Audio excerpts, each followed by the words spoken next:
तो upcoming youngest study master ever की इस वाले एपिसोड की शुरुआत वहीं से होती है जहां पिछले वाले एपिसोड में हम लोग को दिखाया गया था अपनी यंग ने इन सारे चुन्नू मुन्नों के एक साथ ही चैलेंज कर दिया था, ये जाहिर करते हैं कि ये जो सिस्वन गैदरिंग के कंपटीशन चल रहा है ना, इसका कोई मीनिंग ही नहीं है। तुम लोग आओ और मरो सालो। जिस बात को समझ के उस तरह चुन्नू मुन्नू लोग कहने लगते कि किस तरह अपने यंग एकदम ही एरोगेंट तरीके से एक्ट कर रहे बस सिर्फ एक बंदे को मार के, जबकि वो एक फॉलन क्लैन का यंग मास्टर है। इसका वजह दबदबा तो ऐसा दिख रहा है कि सिस्वन में पावर वो रखता है। लेकिन अब इन सारे बातों को एकदम चुप कराते हैं अपना फायर रेड वाले इवेंट कह दिए कि अबे बस करो। और तू टैंग यंग, ये सिस्वन असेंबली कोई थग्स लोगों की फाइट करने की जगह नहीं है। हाँ माना कि तूने लाइफ एंड डेथ की लड़ाई में जीत हासिल किया, लेकिन इसका मतलब ये नहीं तो इस ऑफिशियल इवेंट को स्ट्रीट फाइट में बदलेगा। एज अ ऑर्गेनाइजर इस इवेंट का मैं तेरी मन की मर्जी यहाँ जरा सा भी चलने नहीं दूंगा। जो बात बोल के अपने फायर रेड वाले बंदी वो तो मतलब यहाँ शायद एक एक्सक्यूज ही ढूंढ रहा था, जो एक्सेस मिल गया तो यहाँ अटैक करने वाला था। लेकिन अभी उस तरह अपने स्कारफेस वाला बंदा कहता है कि फायर रेड वाली बंदी इतना रफ होने की क्या जरूरत है, मैं अभी देखना चाहता हूँ ये बोल्ट टैंग फैमिली का यंग मास्टर किस मिट्टी का बना है। जिस बात का आप सुनकर उस समय फायर रेड वाली बंदी कहती है कि इस तरह का चलता रहा ना तभी सिस्वन गैदरिंग के इज्जत के ऊपर सवाल उठ जाएगा। जिसके जय में उस तरफ अपने स्कारफेस वाला बंदा कहता है कि सिचुएशन का साउथ साइड घूमे ना तब वो संभाल लेगा। वैसे तेरे को भी क्या इस टैंग फैमिली जो कि एसासिनेट करने में मास्टरी रखते हैं उसी का specialised large scale destruction technique देखना नहीं चाहिए। त्यारो एसासिन लोग करते हैं छुपे हथियार पॉइजन वगैरह इस्तेमाल करके चोरी छुप के जाके अपने टारगेट को मार के लौट आते। तो वैसे एक एसासिन क्लैन का लार्ज स्केल डिस्ट्रक्शन टेक्निक किस तरह होगा, जो चीज कर रहा है अपने स्कारफेस क्यूरियस था तो इसलिए वो अपने यंग को भी कहता है कि लार्ज स्केल डिसऑर्गेनाइज अटैक सिर्फ कंफ्यूजिंग ही क्रिएट करेगा, इसलिए हम लोग सिर्फ 3 ग्रुप को तेरे ऊपर एक साथ अटैक करने देंगे। तू अपने ओपोनेंट को चूज भी कर सकता है। तो अब बता तू क्या इस कंडीशन को एक्सेप्ट करेगा? जिसका जय में ऑब्वियसली अपना यंग स्लाई सा एक स्माइल देते है, सारे कंडीशनों को एक्सेप्ट कर लेता है। जिसके बाद ही अब अपने स्कारफेस वाले बंदे को दिखाया जाता है जो कि डरते हुए अपने मन में सोच रहा है कि उसने जजमेंट में एक बड़ी गलती कर दी। उसने सोचा था ये 3-3 के टीमें अपने यंग को अटैक करके थका देने के बाद बाकी सारे बंदे उसके स्ट्रैटेजी को भी समझ जाएंगे और जो फेमस फेदर नीडल से कैसे निपटना है ये भी वो लोग अच्छी तरीके से समझ के अपना ही प्लान बना लेंगे। जिसके बाद उन लोगों के पास टाइम के साथ साथ विनिंग का भी चांस का परसेंटेज बढ़ता रहेगा। जो चीज यार वो नेक्स्ट पैनली देख रहे हो, मतलब सिर्फ आधे घंटे के अंदर हाफ से भी ज्यादा पार्टिसिपेंट वहीं पे मर गए। उसके ऊपर से अपने यंग ने सिर्फ फेदर नीडल टेक्निक और ब्लेड कैचिंग टेक्निक का इस्तेमाल करके इन लोगों से निपट लिया, जो चीज होना पॉसिबल नहीं है क्योंकि अपने जो स्कारफेस वाले बंदे ने जो जज किया था अपने यंग के पास इंटरनल एनर्जी मतलब उतना नहीं है कि वो लगातार 3 टीम यानी कि 9 बंदों के साथ एक साथ निपटता चलाई जाए, जो कि अब इसलिए रियलिटी में अपने यंग ने निपटना शुरू कर दिया और निपट भी दिया। उसके ऊपर से अपने यंग थके हुए भी नजर नहीं आ रहा है। जिसके बाद ही नेक्स्ट पल में जब अपने स्कारफेस वाला बंदा मन में सोच रहा है कि ऐसे अगर चलता रहा तब ये पूरा का पूरा सिस्वन गैदरिंग ही मिट्टी में मिल जाएगा, क्योंकि बाकी सारे पार्टिसिपेंट्स क्विट करके भागने लग रहे। उसी बीच ये मम्मी जैसे दिखने वाले बंदे एकदम ही चैलेंज ले ली अपनी यंग की तरह भी देख रहा था। जिसके बाद वो आगे बढ़ते हुए अपने सेक्ट का नाम बता के अपनी यंग को उसका मतलब वही 3 बंदे लेके चैलेंज कर देता है। ये बोलता है कि अपुंदा यम्प चंपम्प है, जिसको मैं यार मम्मी बुलाऊंगा। तो अपुंदा मम्मी राइजिंग फिनिक्स सेक्ट से बिलोंग करता है, जो कि तेरे को चैलेंज कर रहा है मेरे से भी दुकाट के साथ, और कोई भी बंदा स्टेज में नहीं आएगा। जिस बात सुन के अब उस तरफ अपने स्कारफेस वाले बंदे को भी थोड़ा सा मतलब शांति मिलता है कि बाकी वो चुन्नू मुन्ने जैसे भागने के बजाय ये राइजिंग फिनिक्स सेक्ट के बंदे, जो कि मतलब सामने ये मम्मी वॉइस लीडर भी है राइजिंग फिनिक्स सेक्ट का, चैलेंज कर रहे हैं अपने यंग को, जो कि उसने एक्सपेक्ट किया था। तो इसलिए अपना स्कारफेस वाला बंदा अपने यंग को बोलता है कि क्या अपने यंग कोई ऑब्जेक्ट कर रहा है, जिसके जिम्मे ऑब्वियसली अपने यंग ना कहता है।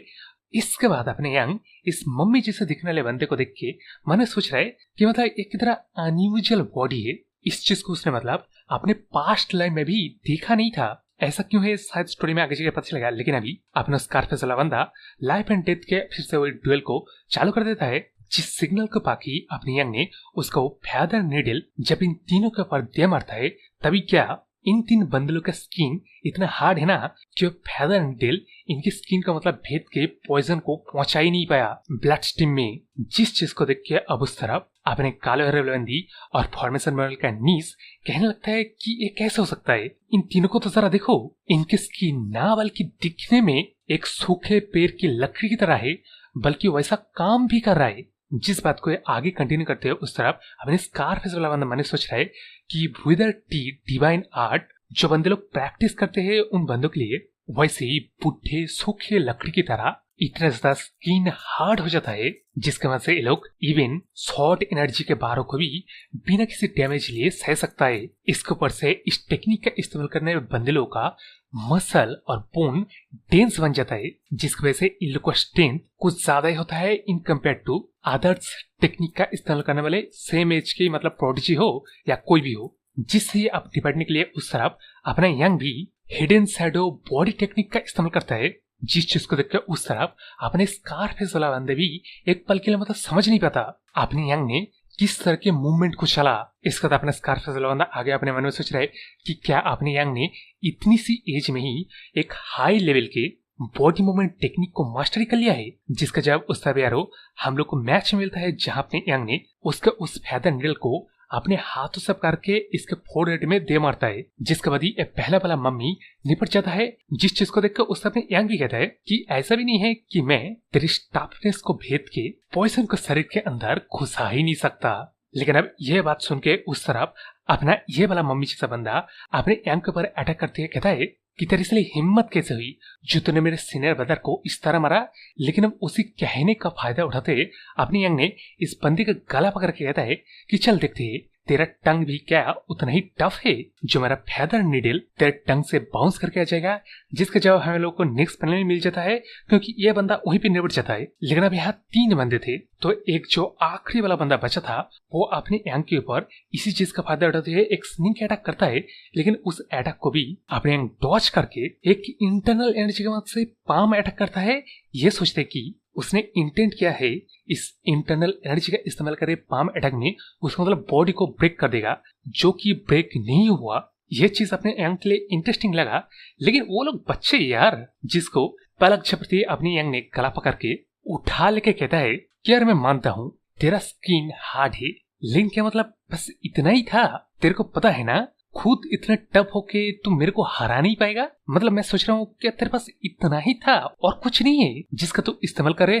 चल छोड़, तेरे को यार मार देता हूँ, दिखने में ऐसे भी लग रहा है तू मरा मरा सा है। लेकिन अब इस बात को सुन के उस तरह अपने मम्मी जैसा दिखने वाला बंदा कहता है कि मैं सिर्फ इंतजार ही कर रहा था तू मुझे कब इस तरह पकड़े। यह बोलते हुए और भी ज्यादा जोर जोर से हंसते कहता है कि अब तेरे को मैं दिखाता हूँ विदर टी डिवाइन आर्ट का असली एसेंस क्या है। जो बात बोलने के साथ साथ ही हम लोग को इस बंदे के फ्लैशबैक को दिखाया जाता है, जिसमें राइजिंग फिनिक्स सेक्ट का हेड अपने इस वॉइस लीडर को कहता है कि मेरे डिसाइपल आज मैं तेरे को सिखाने वाला हूँ विदर टी डिवाइन आर्ट का असली एसेंस क्या है। लेकिन इसको सीख के इसका इस्तेमाल बाहर वर्ल्ड में तू तभी करेगा जब तू एकदम मेक्योर हो जाए कि तू अपने ओपोनेंट को मार डाले। इसी फ्लैशबैक के साथ साथ ही हम लोग को विदर टी डिवाइन आर्ट के सीक्रेट टेक्निक को देखिए, जिस टेक्निक का नाम ग्रैंड सेलेस्टियल अब्जॉर्प्शन टेक्निक, जिसका इस्तेमाल करके बेसिकली ये बंदा अपनी यंग का इंटरनल एनर्जी को ऑब्जर्व कर ले रहा है। यह बोलते कि अब तू मर यंग टैंग फैमिली का हेड। जिस बात के साथ साथ नेक्स्ट में हम लोग को देखा जाता है अपने यंग स्माइल कर रहा है। यह बोलते कि मेरे मुन्ने तेरे को ना ये ऑब्जर्प्शन टेक्निक रुकवा देना चाहिए, क्योंकि यारो आप लोग को याद होगा तो अपना यंग का इंटरनल एनर्जी बनाई है पॉइजन से भाई। मतलब एक्चुअली ये बंदा पॉइजन को ऑब्जर्व कर रहा है। जिस बात को छोड़ के अब हम लोग को थोड़ा सा फ्लैशबैक दिया जाता है ये विदर टी डिवाइन आर्ट का, जिसमें अभी का राइजिंग फिनिक्स सेक्ट का जो लीडर था वो अपने मार्शल आर्ट अपने वैल्यू की खोज कर रहा था, जब उसे एक लामा मंक मिला, जिस मंक ने इसके अंदर पोटेंशियल देख के विदर टी डिवाइन आर्ट को सिखाया।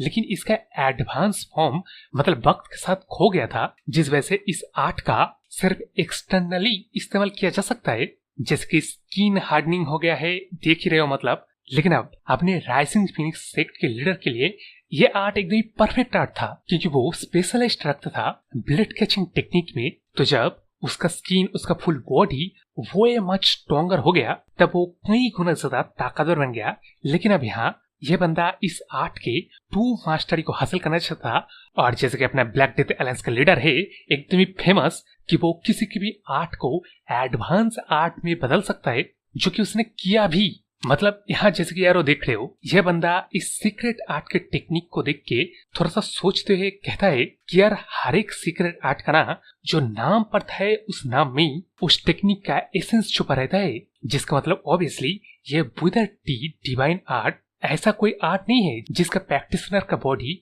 विद टी की तरह विद रिजिड हार्ड बन जाएगा, सूखा बन जाएगा। वैसा चीज नहीं है, क्योंकि इस टेक्निक का एडवांस फॉर्म यही है कि आप एक ट्री बन जाते हो ट्रूली मीनिंग में, बाहर सूखा हार्ड स्किन लेकिन अंदर डेंटियन में ट्री रूट्स के जैसे जड़े फैल जाते हैं, जिसका इस्तेमाल करके वो अपने ओपोनेंट का इंटरनल एनर्जी को सोख सकता है, जैसे कि एक ट्री अर्थ से वाटर को सोख करता है। जो एग्जैक्टली चीज होते हुए अभी करंट में दिखाई जाता है, उस तरह अपने मम्मी जैसा बंदा डायलॉग वैसे भी करने लगता है कि मैं तेरे को चूस के सुखा दूंगा। लेकिन अब यहाँ रियलिटी तो पता है, अपना यंग यार उसको यार कुछ भी कर लो, उसका मतलब पहले से ही तैयारी रहता है भाई। मतलब कौन सोच सकता था एक एनर्जी डिवावर करने वाला टेक्निक मतलब कितना स्ट्रॉन्ग टेक्निक है। इस टेक्निक मतलब क्या कुछ नहीं किया जा सकता है, लेकिन उसका एकदम ही सिंपल और इफेक्टिव इलाज यही है कि साले को पॉइजन ऑब्जर्व करवा दो। जो एग्जैक्टली चीज यहाँ हो रहा है उस तरह अपने यंग वही स्माइल करते हुए वही पे खड़ा है, जिस चीज को देख के आप उस तरह अपनी इस मम्मी जैसे बंदे को देख के समझ में जाता है कि कुछ गड़बड़ है और इफेक्ट भी पड़ जाता है। उसका आम आप काम नहीं कर रहे तो अपने यंग से पूछने लगता है कि तू हरामजादे मेरे साथ क्या किया, जिसका जब हम लोग को हमारे यंग के पर्सपेक्टिव से अतीत में देखा जाता है, लेकिन ये फ्यूचर में होने वाला था। क्या है कि ये तीनों बंदे भविष्य में एकदम एक फीसिस ची ऑब्जर्व करने वाला क्रिएचर बन जाता, चाहे वो ऑर्थोडॉक्स, अनऑर्थोडॉक्स, डिमेनिक, किसी का ये बंदा मतलब इन दोनों के सामने क्यों ना जाए, ये तीनों किसी को भी नहीं छोड़ते थे। इस वजह से मुरिम वर्ल्ड में इनको सबसे डेंजरस बंदों की कैटेगरी में रखा गया था। इसके ऊपर से ये तीनों ट्रैवल करते थे। इनके ट्रैवल में सामने आने वाला बंदा जो कोई भी हो, उन सारे बंदे की इंटरनल एनर्जी को चूस के मार दिया करता था। उसके ऊपर से इन तीनों में से दो बंदा फायर रियम में भी पहुंच गया था, जिसकी वजह से नॉर्मल ऑर्थोडॉक्स या अनऑर्थोडॉक्स डिमिनिक जो कोई भी हो मतलब मार्शल आर्टिस्ट के लिए इनसे निपटना इम्पॉसिबल हो गया था। लेकिन अब ये कहा जाता था क्योंकि अपने यहाँ के उस ओल्ड मास्टर ने बस इन तीनों के सर में जो रिवॉर्ड रखा गया है उस रिवॉर्ड के चक्कर में मार डाला। इसी चीज को जब तब के वक्त के ऑफिशियल लोग पूछ रहे थे कि क्या ये तीनों वो क्रिएचर थे जो कि जाना जाता है इंटरनल एनर्जी को ऑब्जर्व करने वाले, मतलब अपने ओल्ड स्वॉर्ड मास्टर ने किस तरह इन लोगों को मारने में कामयाब रहा, जिसका एकदम बैड सा जवाब देते हैं। इससे अपना ओल्ड स्वॉर्ड्समैन कहता है कि वो बस कुछ नहीं, वो अपने एक न्यू शॉर्ट टेक्निक का प्रैक्टिस करा था, जिसके मतलब इस्तेमाल ये तीनों संभाल नहीं पाए। और ये वक्त तब था जब शॉर्ट डिमेन मुरिम वर्ल्ड में अपियर नहीं हुआ था। मतलब शायद अपने यंग शॉर्ट डिमेन है, लेकिन अभी छोड़ो। यहाँ अपने यंग याद करता है कि किस तरह उसके ओल्ड मास्टर ने कहा था इन तीनों में से एक बंदे ने उस ओल्ड मास्टर के ची को ऑब्जर्व करने की कोशिश किया था, लेकिन ये लोग वीकनेस ची को ऑब्जर्व करके संभाल नहीं पाए। तो अपने उस ओल्ड स्वॉर्ड मास्टर के लिए ये तीन एक वीकलिंग्स थे। लेकिन अब आते हैं ये वीकनेस ची क्या है। क्या है कि ये जो ची है ना, इसका प्रॉपर्टी डीके में है। तो ऑर्डिनरी कोई भी मार्शल आर्टिस्ट, इवन प्रोडिजीज भी संभाल नहीं पाते इस वीकनेस ची को, जिसका अभी अपने यंग ने फुल्ले मतलब इस वीकनेस ची को मास्टर ही नहीं किया है। लेकिन खैर उस तरफ अपने फ्यूचर का ची ऑब्जर्व करने वाला क्रिएचर्स लोग भी उतने भी स्ट्रॉन्ग नहीं है। इसके अलावा जैसे मैंने बोला उसके रिलेटेड अपने यंग भी डायलॉग देता है कि अरे मेरे मुन्नू, तेरे पेरेंट्स ने कभी सिखाया नहीं क्या, राह चलते किसी भी चीज को उठा के कंज्यूम नहीं करते। मेरा ये जो इंटरनल एनर्जी है जिसको तो ऑब्जर्व करने की कोशिश कर रहा है, ये प्योर वेनम से ज्यादा और कुछ नहीं है। तो अब इसी बात के साथ साथ अपने यंग का फायरी वेनम इस विदर टी को जला के रख देता है, जिस चीज को देख के अब उस तरफ अपने स्कारफेस बंदा फिक्र करते हुए मन में सोच रहा है कि अगर ऐसे ही चलता रहा ना, तब ये लोग बेहद सारे मैंस को खोने वाले है, इसलिए बाहर कहता है कि अभी फाइटिंग वगैरह करना रोक देते हैं। लेकिन अब यह बोलते हैं जब दाहिनी तरफ अपने स्कारफेस वाला मुंह घुमाता है तभी अपनो फायर रेड वाले बंदी ने इस छोटी बच्ची को पकड़ के थ्रेटन करने लगता है कि बकवास करना बंद कर। हालांकि मैंने भी ये एक्सपेक्ट नहीं किया था कि वो टैंक फैमिली का जो यंग मास्टर है उसका स्किल इतना ज्यादा हाई होगा। खैर इसके वजह भी मेरे पास भी कोई चॉइस नहीं है। तो स्कारफेस वाले शॉटमैन अपने अगर इस नीस को बचाना चाहता है ना तब उस टैंक क्लैन के यंग मास्टर को मार दे।